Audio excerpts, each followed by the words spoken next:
साहब तो खेती कौन करेगा फिर? मैडम सर फिर खेती कौन करेगा? मुझे ये बताइए ना, अगर खेत में काम करने वाला किसान अगर उस दौरान मजदूरी में लग जाएगा तो खेती कौन करेगा? खेती नहीं होगी तो आप और हम सब खाएंगे क्या?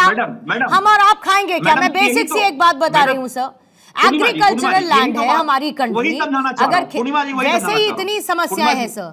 देखिए मौसमी मार अलग है, वही समझाना चाह रहा हूँ, मैं वही समझना भी चाह रही हूँ आपसे, और कुछ नहीं समझना चाह रही हूँ। तो मुझे बोलने देंगी तो मैं समझा दूंगा। अब देखिए, अब जब अगर 60 दिन मनरेगा में काम नहीं चलेगा तो हमारे यहाँ उत्तर प्रदेश की अगर हम बात करें मैडम, मैं आजमगढ़ जिले से आता हूँ, तो तकरीबन जो छोटे किसान, सुनिए, छोटी खेती करने वाले किसान हैं, उनके पास जो है इतना काम नहीं रहता खेती में। अब जो है क्या कारण है कि जो बड़े फार्म हाउस वाले हैं, जो फार्मिंग वाले काम करने वाले हैं, अच्छा। वो फार्मिंग के जो काम करने के लिए उनको सस्ते दर पे मजदूर मिलेंगे, क्योंकि मनरेगा में आपने 60 दिन मजदूरी बंद कर दी। जरा मुझे जवाब पॉइंट बाय पॉइंट दीजिएगा जरा, मैं लेकिन उससे पहले एक बार रमनीश जी के पास जाना चाहती हूँ, फिर उसके बाद मुझे हेडलाइंस दिखानी, मैं रोहन जी काउंटर लूंगी। चंचल जी प्लीज थोड़ा समय सबके लिए, एक ओपनिंग स्टेटमेंट, यहाँ पर भी एक हमारे गेस्ट हैं, उनसे भी लेने दीजिए सर। नहीं मैडम, मेरी बात समय की बाध्यता भी तो समझिए ना सर, समय की बाध्यता भी तो थोड़ी सी समझिए सर। 10 मिनट नहीं हो सर, इसी में 2 मिनट निकल जाएंगे। चंचल जी रुक जाइए, इसी में 2 मिनट निकल जाएंगे, रुक जाइए।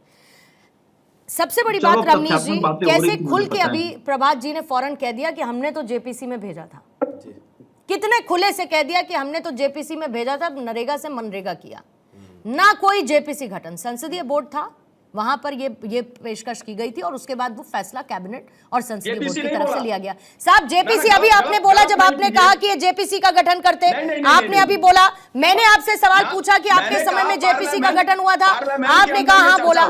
खैर मुद्दे का विषय नहीं, वो छोड़ दीजिए सर, वो बहुत बड़ा बहस का विषय नहीं है, लेकिन कहने का मतलब ये है कि जब ये करें तो सब ठीक है, वो कर दे तो बड़ी समस्या है, फिर तो इनसे डिस्कशन करना चाहिए था, इन्हें बदलना चाहिए था। लेकिन नाम पर राजनीति क्यों, ये समझ में नहीं आ रहा है। एक आम आदमी कह रहा है भाई नाम के लिए क्यों लड़ रहे हो, काम के लिए लड़ते तो बात होती।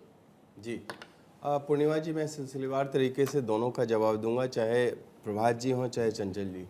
सबसे पहली बात है कि चंचल जी ने कहा कि स्वरूप, मनरेगा का स्वरूप, सबसे पहली बात हमें समझना होगा कि स्वरूप का कोई भी बदलाव नहीं होता है स्वरूप में रूप बदले जाते हैं।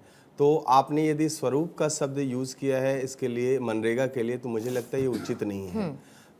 और दूसरी बात है कि देश में योजनाएं जो चलती हैं वो जनता के पैसों से चलती है, लेकिन कांग्रेस पार्टी ने योजनाओं के नाम की बात करें तो सबसे ज़्यादा ब्रांडिंग यदि हुआ है तो वह है गांधी परिवार का। तो उसमें यदि सबसे पहली बदलाव जो होना चाहिए तो महात्मा गांधी जी के नाम पे यदि होना चाहिए, तो गांधी परिवार के नाम पे इतनी सारे सैकड़ों योजनाएं, सैकड़ों ट्रस्ट आखिर अभी भी आज भी देश में चल रहे हैं, तो मुझे लगता है उसमें विरोध क्यों नहीं विपक्ष करता है। चाहे सपा समाजवादी पार्टी वाले हों चाहे वामपंथी हों, सबके सब आए और बोले कि गांधी परिवार के नाम पे आखिर क्यों।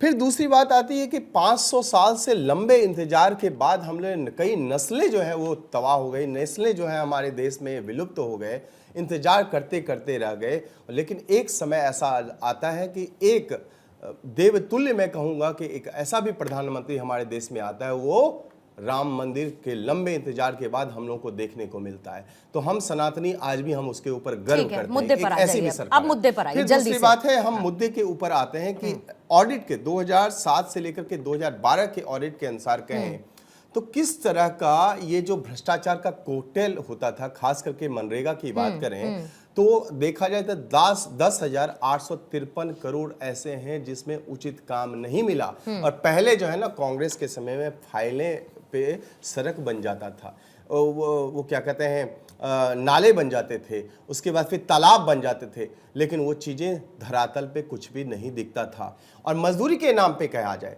तो मजदूरी के नाम पे जो विलुप्त हो गए, जो मर जाते थे, उनको भी मजदूरी मिलती थी। और ये सारा का सारा पैसा जो है कांग्रेस कार्यालय में, कांग्रेस के जो बैठे ठेकेदार, चाहे मुखिया की बात करें, चाहे सरपंच की बात करें, चाहे जिला परिषद वाले बैठे रहते थे, उनके पैसे उनके खाते में जाते थे। आज आपको नाम में बड़ी दिक्कत हुई क्योंकि भगवान राम का रहा है। अरे भगवान राम को जिसने काल्पनिक बता दिया उसको तो दिक्कत आएगी। वामपंथी विचारधारा को जो कार्ल मार्क्स जैसे लोगों को पूजा करते हो और इटली के भगवान को जो लोग मानते हो, उसको तो भगवान राम से बिल्कुल दिक्कत आएगी। और जब जब भगवान राम की बात आती है भारतीय जनता पार्टी प्रधानमंत्री मोदी जी की तरफ से आती है, मोदी सरकार की तरफ से आती है, इन लोगों का विरोध होता है क्योंकि प्रभु राम से इनको हमेशा से दिक्कतें हैं। और आप क्या करें, प्रभु राम के पद चिन्हों पे तो चलते रहे, पद चिन्हों पे चलते रहे, वो है गांधी जी।